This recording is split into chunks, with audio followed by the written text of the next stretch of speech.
The board says you're offline. Does that matter? I always say we're ready, and then we always have to check with Rocco. Definitely does. So, You're looking to the wrong place. yeah, I know. I gotta look over there.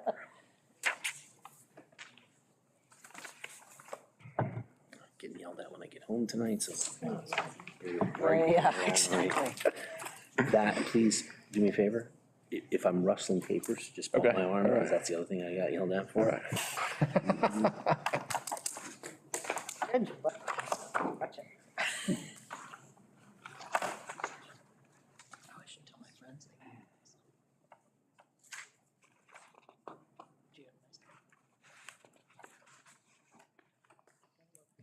This says offline? Don't worry, okay, got it, perfect. Okay, good evening, everybody. We're gonna call to order this meeting, regular meeting of the Saugerties Central School Board of Education, May 6, 2025. Designation of emergency exit. We have one at the front of the room and then one on each side of the room. Virginia, would you call roll, please? William Ball, Here. Christine Bellarosa, Here. Katie Emerson Haas, Here. Tina Arizuri, Here. Carol Kelder, Here. Michael Meyer, Here. Jeffrey Ozzie, Here. Timothy Wells. Here. Okay, rise for the Pledge of Allegiance, please. Pledge allegiance to the flag The United States of America, and to the republic for which it stands, one nation, under God, indivisible, with liberty and justice for all. All right. Dr. Ursig, our mission and vision statements, please. So here in Saugerties, we provide equitable, engaging, inspiring, and holistic experiences that support success and empowerment for students, families, and the community in a diverse and changing world. And our vision is to become a beacon of educational excellence where every child, every individual is inspired to be able to achieve their fullest potential. All right, thank you. All right, we have two approval of minutes. Because in April, we had two meetings, the meeting from April 8th and the meeting from April 22nd. Can I have a motion to approve those? So moved. By Mr. Ball, seconded? Second. By Ms. Bellarosa. Any discussion? All those in favor? Aye. Okay, we are to our public recognition segment, so if there's anybody in the audience who would like to address the board, now is the time.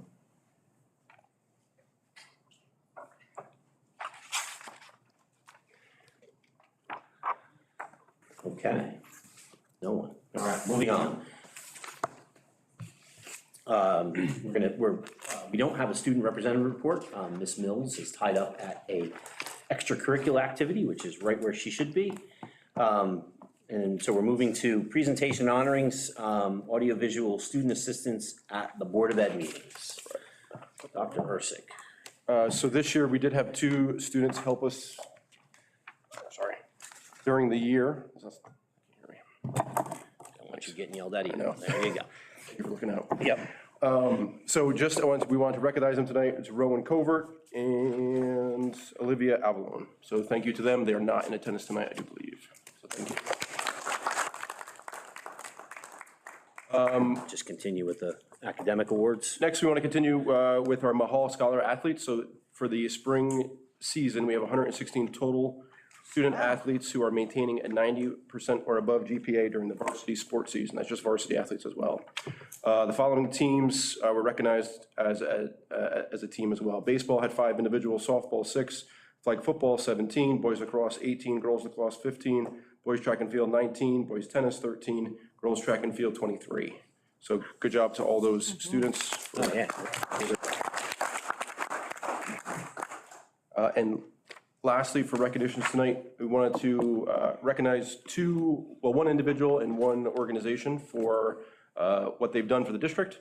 So the first one I will recognize is Elna Magnetics. They are being nominated for the Mid-Hudson School Study Council's Community Service Award. So this past year, Elna Magnetics reached out to us. They have provided our students with some amazing opportunities, most notably putting together a video for their website, which introduces Elna to the world, really, as well as their community endeavors. They have been a resource for our students to be able to interview as well. And then with our partnership with them, it's kind of led to future things with other companies as well. So I think appreciate Elna for getting the ball rolling on this and really, living up to part of their mission of giving back to the community. So thank you to Elna Magnetics. And lastly, Ms. Ricardapani, Jen, or Miss Jen, as everybody affectionately calls her at Morris, is honored for the Mid-Hudson School Study Council's Teaching Excellent Award. She's been a teacher in the district since 1994. For 31 years, she's been a special educator in self-contained classrooms, providing unwavering support to students who need it the most. Her impact has been felt in every elementary school in the district, where she has consistently created inclusive, nurturing learning environments. Ms. Jen's dedication to student success was on full display at Morris Elementary School's recent Passion Fair, where students had the opportunity to showcase their personal interest. Remarkably, every one of Ms. Jen's students presented their passions, sharing their talents with the entire student body during the day and with families in the evening. In addition, Ms. Jen and her whole instructional team also shared their passions, modeling lifelong learning for her students. The pride radiated from the students and parents alike, and was a testament to her ability to build confidence and foster a love of learning. Beyond the classroom, Ms. Jen is known for her infectious laughter, but even more so for her boundless heart and commitment to building a strong school community. As a co-advisor of the Morris Elementary School Council along with Dixon, she has helped organize meaningful events that bring students together and instill a sense of leadership and belonging. Over the 3 years of her leadership, the Student Council's membership has grown, as well as the number of students seeking leadership roles. Through the Student Council, Ms. Jen has provided social events, I can go on a list of them, community advocacy projects, and partnering with PTA and school leadership to advance the overall vision of the district. Ms. Jen's passion for teaching and her dedication to her students and her commitment to fostering a positive school culture make her an outstanding candidate for this award. She is truly a teacher who changes lives.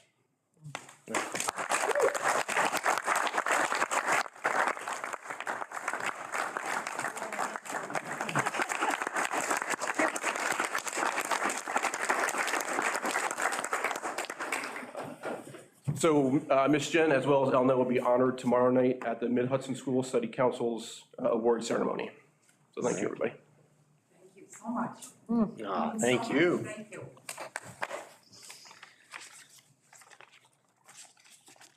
Okay.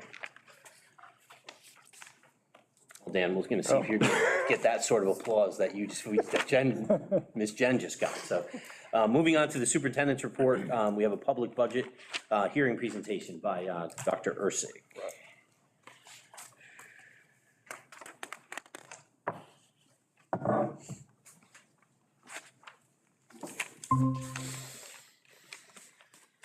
Thank you so much.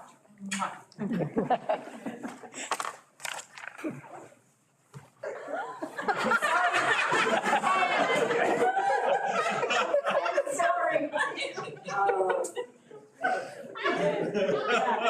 I went home since fifth grade, so I feel like I'm so tired, I'm sorry.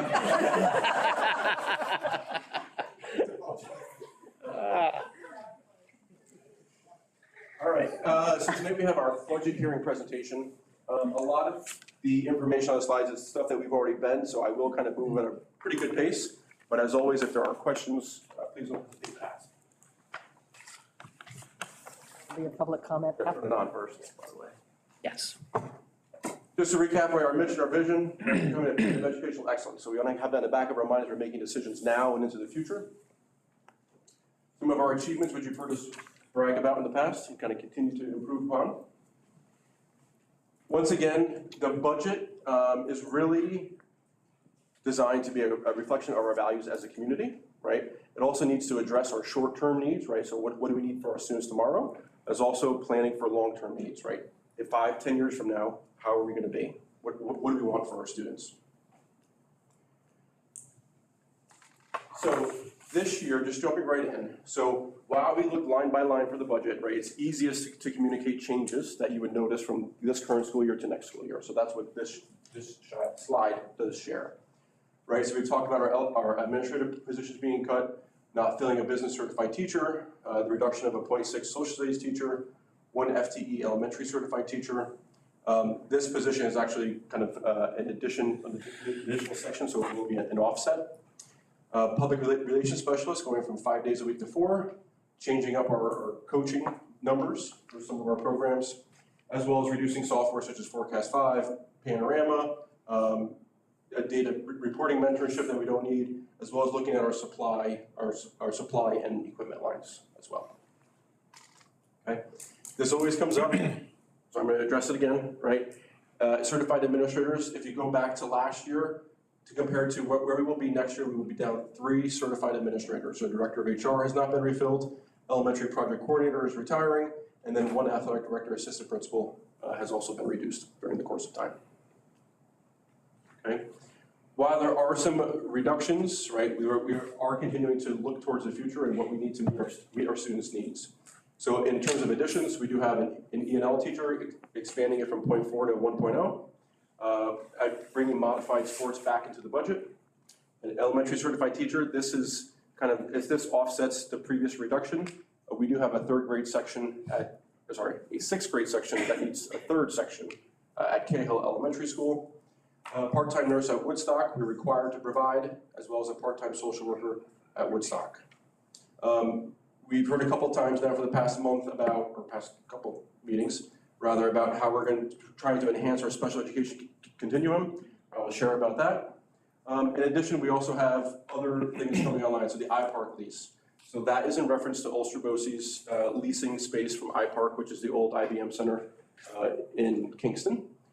So that our students will be in the new space in September. So with that comes lease payments while we're occupying that. The cell phone ban that the governor has announced, bringing field trips back into the budget, and then always a mind on professional learning needs. So what does our staff need to meet our students' needs? I'm talking really fast tonight, I'll slow down. No. Also looking at salaries, so these individuals, our monitors are non-aligned units, substitutes, increasing their compensation per hour. Now diving into special education changes, right? So as we have said a couple times, right, this is kind of one of the bigger changes that we have. In grades 5 and 6, currently there is co-teaching in math, ELA, science, and social studies. Next year, we will be having co-teaching in math and ELA only with TA support during science and social studies. That change allows 2 things. One is it allows more support in grades K to 2, so we can have co-teaching in K to 2, where we only had indirect consultant, or sometimes direct if schedule allowed. This will ensure that. And secondly, we now have a smooth continuum, because what would happen is students would get support in math and ELA, then they'd get grades 5 and 6 have support in all 4 for co-teaching, and then go to the junior high and only get co-teaching in math and ELA. So now it's consistent support in math and ELA with consistent TA supports in the other subjects. Right? The other thing that we're adding this year is the ABC Academy, Academic Behavioral and Communication Academy to grades 7, 8, 9. So it's expanding what we're offering in the district. So ideally now with this, we will not have to send as many students out of the district, and we can look to bring students into the district, and possibly neighboring districts could potentially send students to us one day once our program is up and running. And that's been successful in the 6th grade, the academy? I'll turn it over to Jamie. Sorry. Yeah, a lot of those students have been in the program for more, sorry, I forget. Yeah, I know, it's just good policy to use the mics. All right. So my question was, so that's been an effective program in the 6th grade? So there's many students who have been in this program for many years. Some of them started their kind of careers at Cahill in that program as well. So it goes from kindergarten all the way up to 6th grade right now. And so that's kind of what they're used to. And we've brought kids kind of back into district already into some of those programs and hoping to keep them here to continue up. So I would say for many students, yes, and for very few, no, but we find other appropriate placements for them. Great, thanks.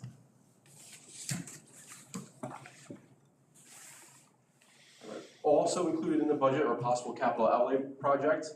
So it could be additional flooring at Riccardi, additional ADA egresses and doors, ramp upstairs to get so that the entire building is ADA compliant, as well as ductless AC. So we, as a facilities committee, along with our engineers, architect, will decide which is the most appropriate one to go with. But these are the 4 options that we're looking at. We did go out to bid for 2 ADA entrances at Riccardi to get the work done this summer. Unfortunately, we did not have any bids on that. So right now, we do not have, that construction will not take place this summer. We are looking at alternate means there will be work done at more, so we're seeing if that contractor would be interested in picking up this work. So we're still pursuing it, but that work may not get done this summer. This that we vote for, if we vote on it in May, we would design it next school year and then build it the following year. Okay.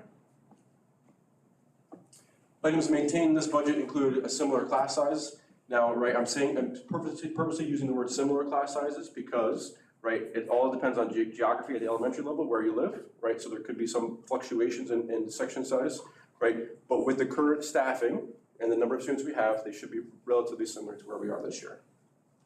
A social worker in each building is maintained, a psychologist, armed security at Riccardi, Morris, Cahill, and the secondary campus, levels of art, music, library, our 4 Wilson-trained reading specialists, school advocacy specialists, professional learning, and extracurricular activities. Okay. This gives us to our budget that we voted on, our board selected last meeting for $79.9 million. It is an increase of 3.49% over the current school year budget. These slides are new, so we're required to share out our 3-part budget, so the administrative, capital, and program. So this slide here demonstrates our capital component. So the capital component provides for overall general support and management activities, including district office, business office operations, personnel, legal representation, public information, and insurance. So you can see year-to-year changes. This slide, so you'll see kind of here, the big drop in personnel would be not filling the director of HR, right? So that's kind of the justification for that fluctuation that's there. Continuing on with the administrative, other notable one, other special items, that is part of the BOCES paying for iPark for there. So the administrative component of our budget, of the $79 million budget, is just $7.1 million, up from 6.8, so an increase of 3.29%. Right? Now the budget increased by 3.49%, so we're all kind of in the same category. Okay. Program component, so the program component provides funding for instructional educational support services for all of our students. Its funds for transportation are also included in here.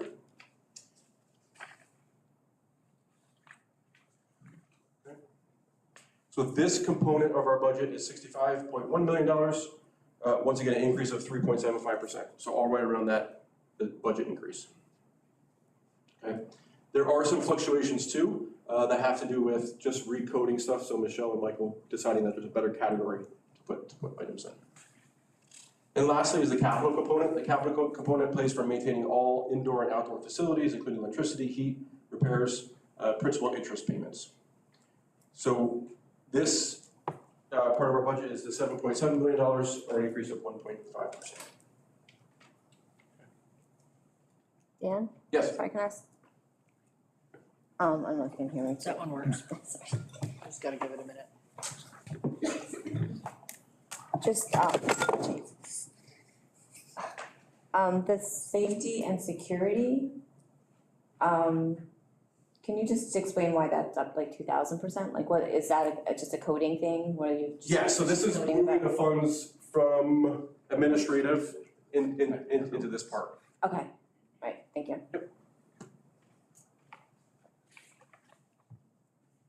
All right, here is the breakdown by percentage of our budget. So this is last year, so capital component made up 9.8% last year, 8.9% was administrative, and the program component was 81.3%. This year, we're very similar at 9.6% capital, 8.9% administrative, and then 81.5% program.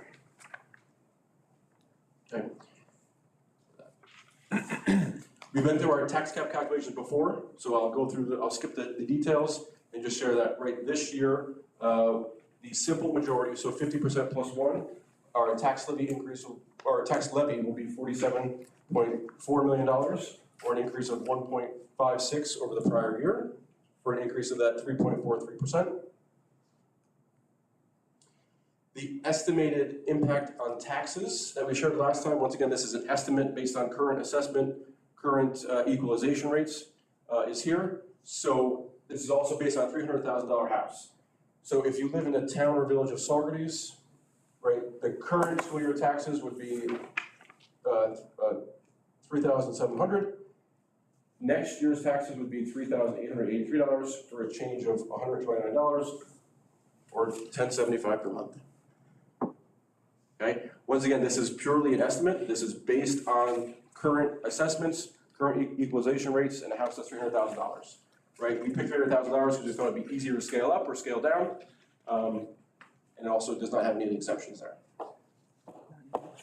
Okay, our state aid, which we've also talked about. So while the governor did say that there was an agreement for the state budget, there is still not an agreement on the state budget. There is no formal budget yet that has been signed. So we are still anticipating that our foundation aid will be that $17.8 million or an increase of 2.49%. There is a possibility it could go up, right? If it goes up, then ultimately it's less out of reserves that we would use, okay? High tax aid, summer aid, building aid, BOCES aid, all these additional aids are really based on our expenses. So they're expense-based aid, so when we expend it this year, we get money in return next year from it.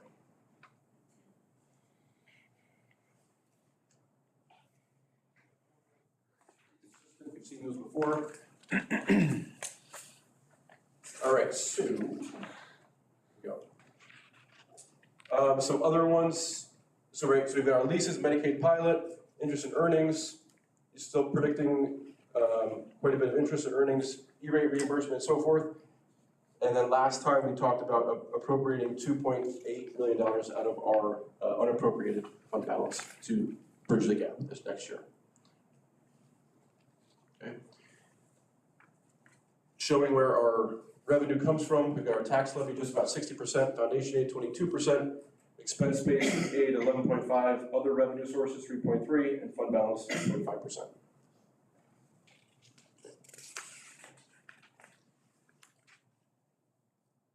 Similar to last time, just showing you our current status of our reserves. Here's our current balances, and once again, we're looking to use our unassigned fund balance for that $2.8 million to make the gap. Once again, that has been selected as we are still waiting on our insurance, our general liability insurance, for a carrier for that. If there is a chance that we do need to be self-insured, then we would have to make a reserve to fund that, which could be roughly $2.4 million. So we decided right now to use the unassigned fund balance, and if we need to go with it with the insurance reserve, we can make adjustments to other things through board action items, okay? Contingency budget, all right? So if the budget does not pass on May 20th, we have a couple options. We can revote on June 17th. It could be the same or different budget, or we can go straight to contingency. If we do vote on June 17th and it does go down, then it would go straight to contingency. So what that would mean is a reduction of $1.1 million. So our budget would then go down to $78.3 million. That would see reductions in our capital outlay projects, raises for confidential staff, our non-contingent equipment, co-curricular clubs, athletics, field trips, security, and other non-mandated instructional and non-instructional staff. So we would have to find $1.1 million of cuts if the budget does not pass in May, and if it does not pass again in June, if the board decided to vote. Okay. Timeline-wise, as we know, the vote is May 20th. Everybody will be voting at the junior high school. They will not be voting at the elementary schools, right? Just repeat it again. All the voting will take place up here at the junior high school gymnasium from 6 to 9. On May 27th, we count our affidavit ballots and the board will accept the budget results. And June 17th is that revote if necessary. When are somebody asked me about absentee ballots? Available? They are available They're available. through my office. And then when do they need to be turned in?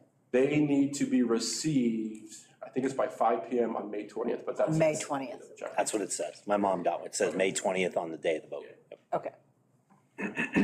They can be called and we can mail them out, or you can stop in, pick it up. You can fill it out right there and just leave it right there as well. Okay. Okay? Just with turnaround times with mail, I would encourage people to stop in. Yep. Okay. Also on the ballot will be 3 candidates, Michelle Romolio, Robert Tolman, and Christine Belrosa, in that order. Candidate with the highest vote count will actually have their term start on May 27th or 28th, once it gets accepted, because we do have a vacant board seat, the remaining 2 people would start in July. And that is it. Are there questions?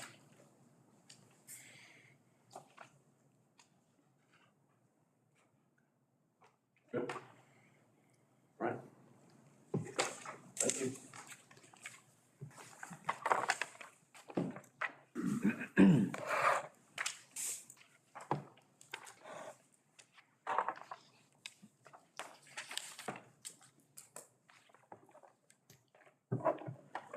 Thank you, Dr. Sig. So since we just had a review of the budget presentation, we have on the agenda another public recognition. If people have comments on the budget component only. So on the budget public hearing, if anybody has any comments on the budget, now would be the time.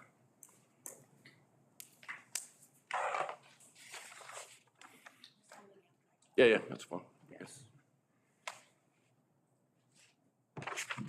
Hi, everyone. I'm a better walker, not a talker.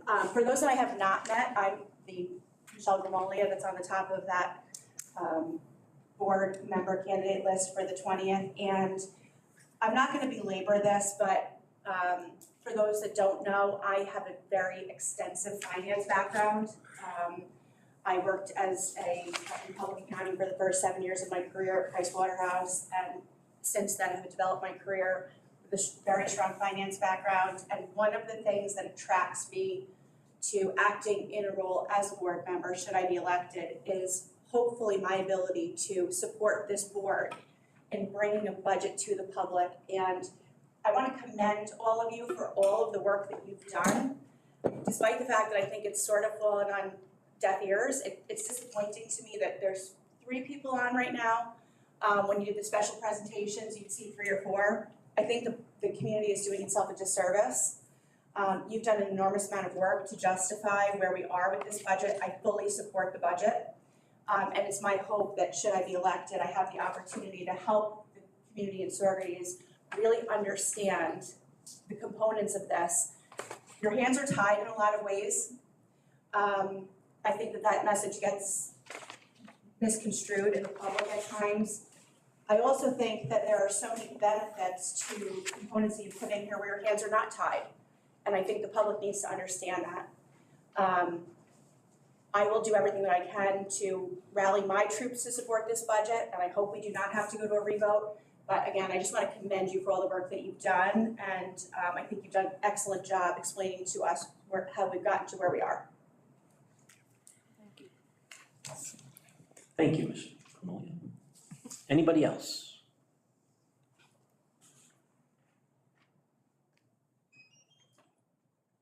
Okay. Moving on, board member remarks. I think I'll start over here this time. Mr. Meyer, anything? Yeah, nothing. Good. Ms. Palarosa? I just wanted to thank the board who were presented with the board tonight, Ms. Akapanian, and Elna. I appreciate all that they're doing for our school and our community, so I did want to express my gratitude and congratulations to them. And just, this is the last meeting that we're gonna have before the board budget vote, and I just encourage everyone to come out and vote. And,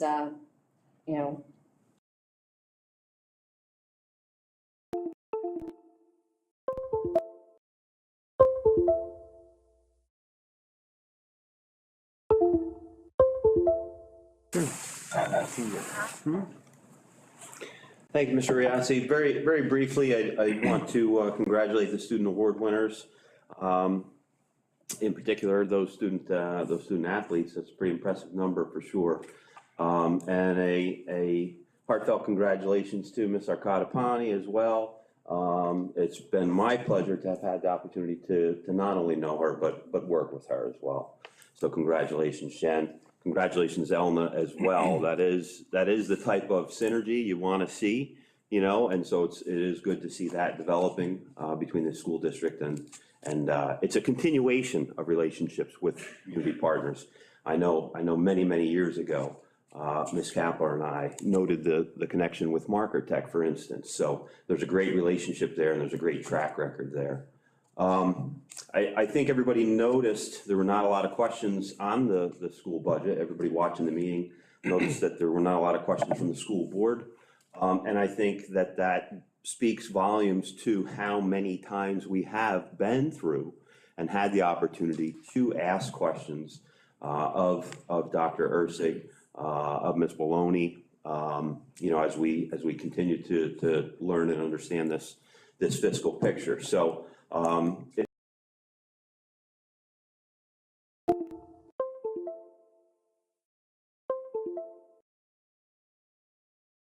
reminded, and I appreciate Ms. Gramolia for highlighting that. There is a lot of miscommunication oftentimes, and the public does need to be reminded that this process here and this vote that's going to take place May 20th, you know, is something that's been going on for 4 months minimally. You know, I say that loosely, knowing you start building this year's budget, you know, at the end of this year, right? In other words, you're always a year. Anyway, the point is, please come out and vote. I think that this is a prudent budget. I think that this budget maintains services. I think that this budget includes some careful creative thinking. I think it includes some right sizing. And I, as a board member, personally will state that I support the budget. Thank you. Thank you, Mr. Wells. Mr. Wells? Sure, why not? All right.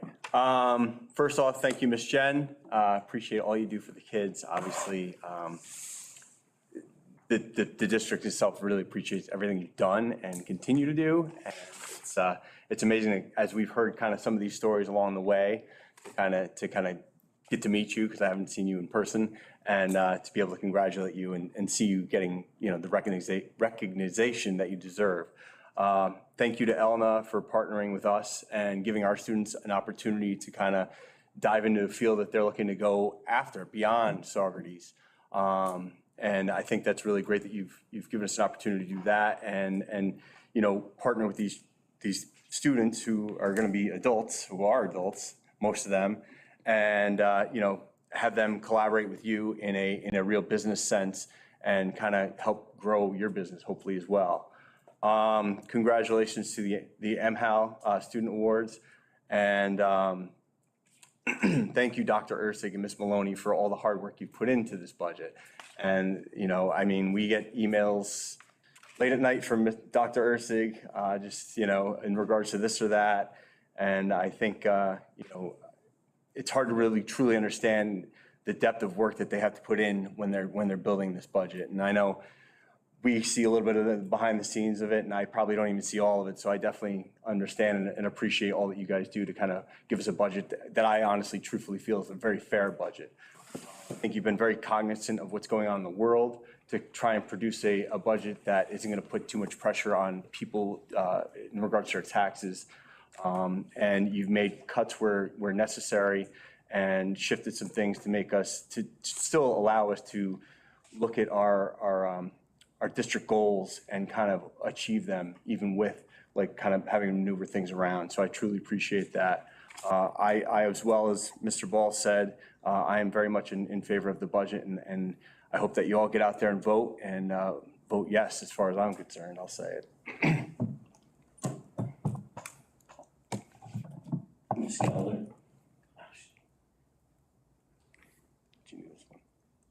There you go, yep. Nope, I got it. Just to echo on what Mr. Wells said and what Mr. Ball said, this is a good, solid budget. I think that there has been a lot of work that's been put into it. I fully support it, and I encourage you to come out and vote.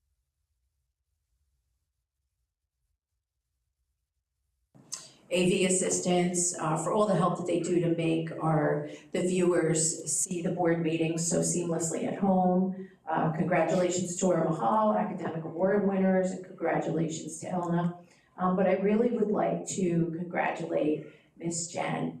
I have had the pleasure of working with her in a few different capacities, as a colleague, as her principal, as her friend in some outside work.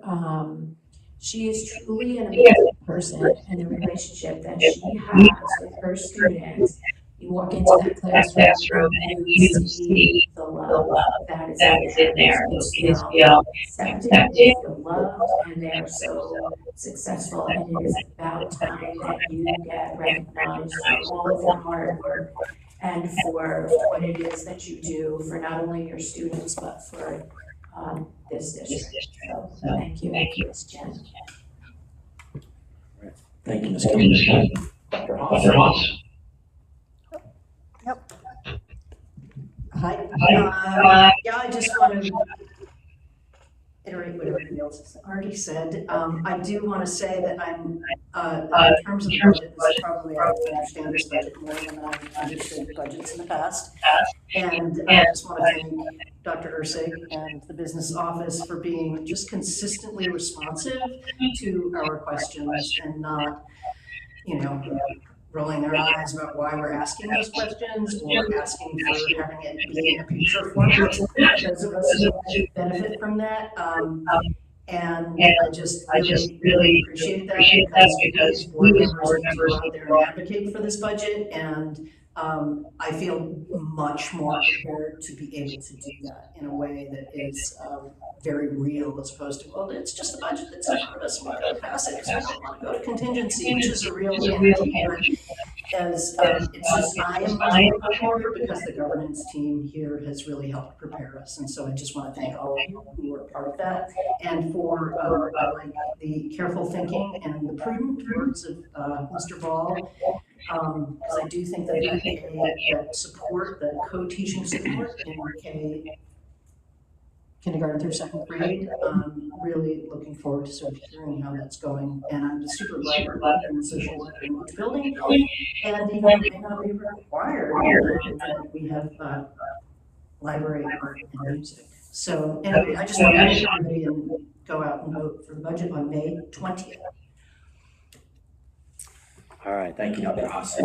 I'll be brief. So just echo everybody's congratulations to all the award winners and to Ms. Jen. While I didn't have the opportunity to work with her in school, I did have the opportunity to work with her during the summer in another extracurricular activity. It was I'm very happy that you did here that you deserve.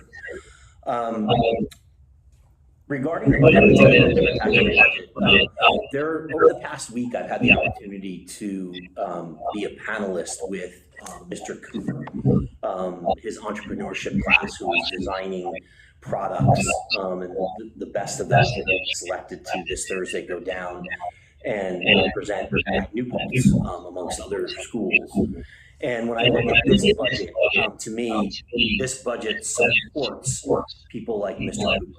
Those young teachers who are kind of pushing the envelope of what they're doing with their students. Because I think as you look at the budget, there's always people asking for things to be cut and things to be reduced and right-sized. And I think this budget that Dr. Ursig and the business office has worked tirelessly at does the two things in a budget that you want, which is control unnecessary expenses, but also allow for growth. Because as a school, you always want to be growing and you always want to be affording opportunities to people like Mr. Cooper, who, if you see him with his students and those activities that they're doing, those are the kind of things we continually want to be able to push. And the passion days, which I just love that phrase, and those kind of things. So I think this budget, I thank Dr. Ursig for, as I think somebody said, just tirelessly kind of going at it and making sure that it's doing those things, which is reeling in and making sure we're not spending needlessly, but also allowing for growth. That's always what you're looking to do. I'd like to congratulate Elma as well, but also in doing this, if you pay attention to some of the announcements from the school, what I have seen increased occurrence of is our partners in the community being involved. When you think about Elma coming in and do that, I saw something about Rich Croce, the president of Viking, coming in and presenting, I think it was, to Mr. Cooper's class. This week I sat next to Dan and we sat with a couple of different members of Saugerties who are coming in and lending their time and their expertise to the school.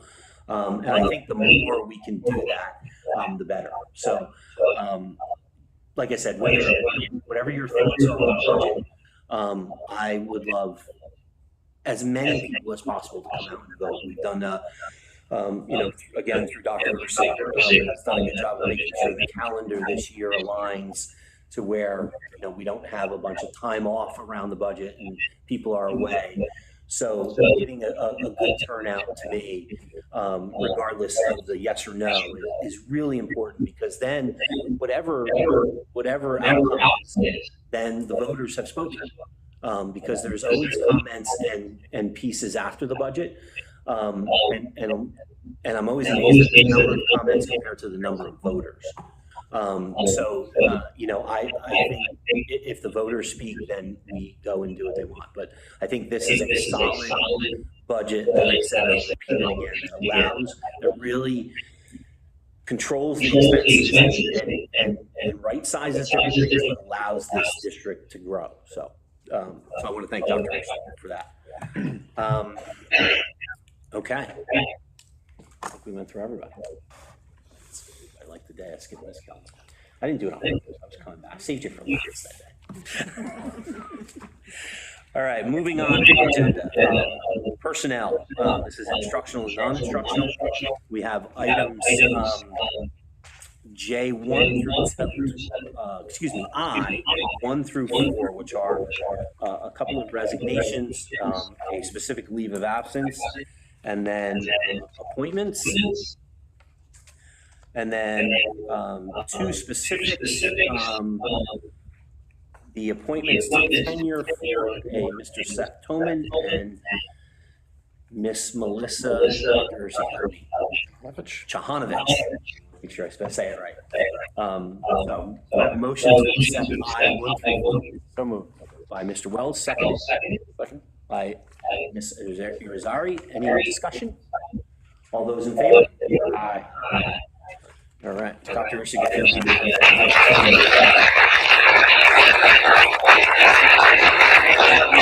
all right. Oh, and she, thank God.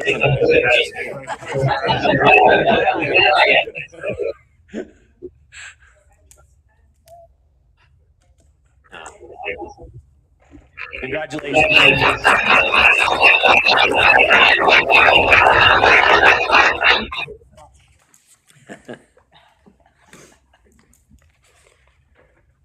Okay, moving on to the agenda. We have the business officer component, which we have the treasurer's report, revenue and appropriations, the extra classroom statements, and then here's the risk assessment and the reports. I'm not going to call out everything.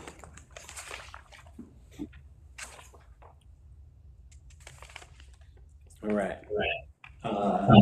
Motion to accept items 1 through 12. Moved by Mr. Wall. Seconded by Mr. Discussion. All those in favor? Aye. Okay, 1 through 8, which are board action items. Let me see if there's anything. This includes middle way school, and then policy, first reading of the policy for the contest for students and student awards and scholarships. Motion to accept item 1 through 8. So moved. Mr. Wells, second by Ms. Bellarosa. Any discussion? All those in favor? Aye. Okay, Ms. Bellarosa, audit. Ms. Dr. Haas, could you have your mic there? Thank you. Staying there. We just had an audit committee just prior to this board meeting in which we discussed the annual risk assessment report that was just presented as part of agenda. The internal auditor comes once a year and they do a wide brush review of the risks primarily in the business office and the governance of the business office. And they go through looking at cash receipts, cash disbursements, assets such as fixed assets, inventory, things of that nature. But again, it's a wide sort of review in which they look at things. One of the things that is a risk of this district, particularly this year, so we've had turnover in our business office, not only with our business official, but some of the key employees have been in the business office for several years, have retired, but we had those individuals actually came back to help out. So, the risk is somewhat mitigated. And that all being said, it was a fairly good risk assessment report. You're just finding sort of the usual suspects of where you're going to find some, things to make comments on. And those comments that were recommendations for things that came out of the audit were corrective action report was done, and primarily it's surrounding training to personnel on how to properly do cash taking cash receipts and submitting purchase orders and such. So that's the internal audit reports that we went over. We also discussed the fact that our external auditor was up for RFP, and we accepted in this agenda also the appointment of Bonadeo Group again, who has been our auditor for the past few years. They've come in and we've appointed them to be our external auditor going forward. But I think it's the next 5 years, the contract might be somewhere around there, 3 to 5 years. And also, we had gone out to bid for our internal auditor as well, and we've appointed Nugent and Hausler out of Montgomery, New York, to be our internal auditor, starting with the next 2026 is when they'll come on board. And again, that was also on the agenda, and that's really about it. Thank you. All right, thank you. Dr.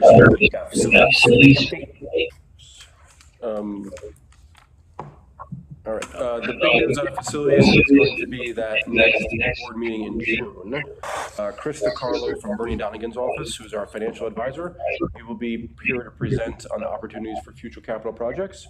So as I shared in the slide maybe 2 meetings ago, like our debt service kind of schedule is going to be dropping off. So there is opportunity in the next few years. So that was the big happenings from the facilities meeting. Mr. Ball, policy. We had a policy meeting first. We had a policy meeting just today. 3 policies, one of which had a first reading today, was the academic awards. There was a first reading with changes to that, in particular the language and nomenclature around high honor, credit roll, etc.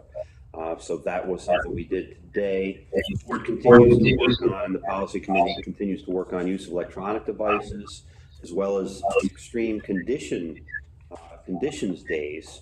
Both of these reflect priorities coming out of really across the state. And we anticipate having first readings in June based upon changes and conversations that we've had at the policy committee level. So please, one more meeting for the school year is in June. I don't have that date, but I'll share it. You are welcome to attend. Our next policy meeting is June 3rd. Thank you. All right, thank you. Okay, we're going to do this for a third time. Recognition again. If there's anybody, this was at Broadway, this is on any topic. So if anybody is still in the audience would like to address the board, now is the time. Okay. I'm going to propose a motion to assess into executive session for the purpose of discussion of bargaining unit negotiation and specific personnel matter. Do I have, also we need to, when we come out, simply to adjourn. There's nothing else that will be voted on after exec session in the open meeting. Motion to So moved. Second.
Any Thank you so much.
Please come on over.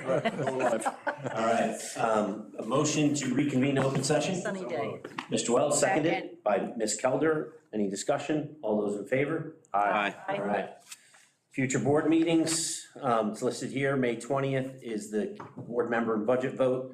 And then May 27th is the opening and tallying of all the ballots. Motion to adjourn So moved. by Mr. Wells, seconded by Ms. Kelder. Any discussion? All those in favor? Aye.